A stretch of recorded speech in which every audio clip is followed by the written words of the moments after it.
I'm so glad you could be here on TCM as we remember the late Quincy Jones.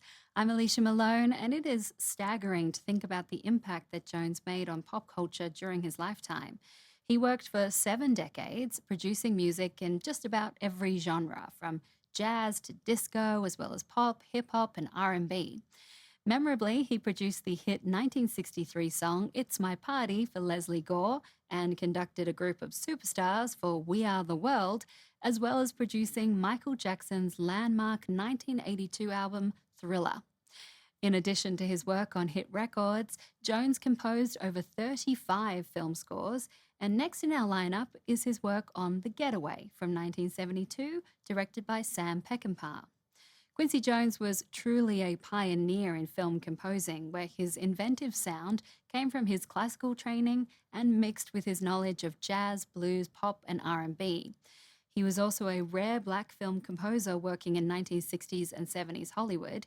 And in remembering his first trip to a film studio, Jones told The Hollywood Reporter that he put on his best suit to meet with a producer at Universal, who took one look at Jones and turned on his heels, shocked that he was a black man.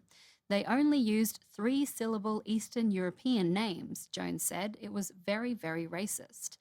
But Jones beat the odds, and his work earned him 28 Grammy wins from a then-record 80 nominations, plus 2 Oscars, an Emmy, and a Tony Award, making him one of 27 people who are EGOT winners.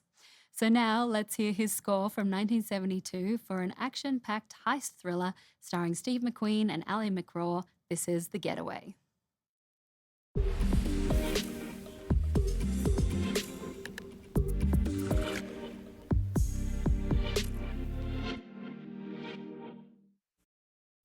Quincy Jones composed a rapid succession of film music scores during the late 1960s and early 70s, writing in his memoir that he burned himself out on them.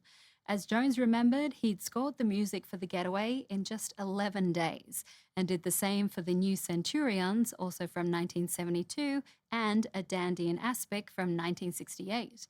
In addition to his film work, Jones also composed for television, creating theme songs and scoring episodes of Sanford and Son and Ironside.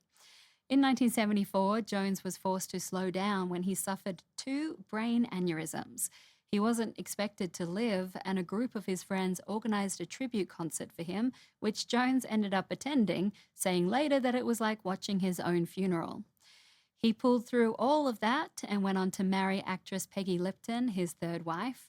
Jones continued to work in film, TV, Broadway, and in music studios almost right up until his death in November of last year. And he will always be remembered here on TCM. He was a friend of the network, appearing with Robert Osborne on the channel and attending the 2014 and 2017 TCM Classic Film Festivals. After this break, we'll have more in our tribute to Quincy Jones with his score for The Anderson Tapes from 1971, directed by Sidney Lumet and starring Sean Connery. Next on TCM, The Anderson Tapes, then The Split, and later Becoming Hitchcock, The Legacy of Blackmail. We switch to Hitch on TCM tonight.